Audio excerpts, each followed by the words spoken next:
I'm John Harwood with the New York Times and CNBC. 2008 may prove better than most political years for surviving charges of flip-flopping, and Barack Obama and John McCain have both set out to test their luck.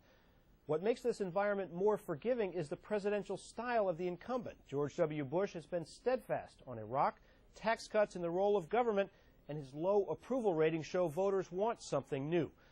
McCain showed his flexibility early in the campaign, embracing the Bush tax cuts he had opposed in the Senate. Last week, Obama scrapped his commitment to negotiate an agreement with McCain to remain within the public financing system this fall.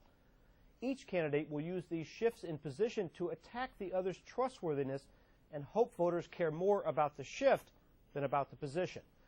Voters sometimes let flip-flops go.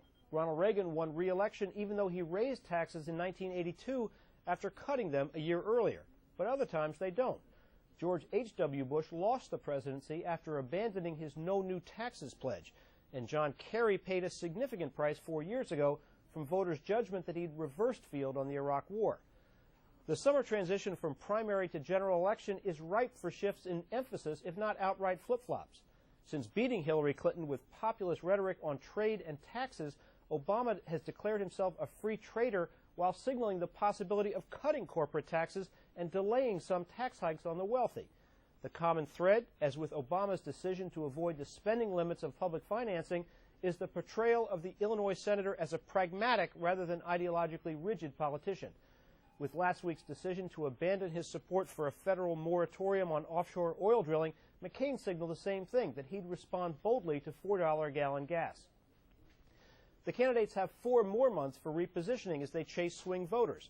McCain may find additional flip-flops harder to resist. In this month's NBC News Wall Street Journal poll, majorities of voters rated both men highly for being honest and straightforward.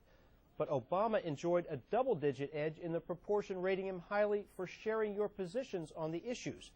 In the presidential race overall, Obama led 47% to 41%.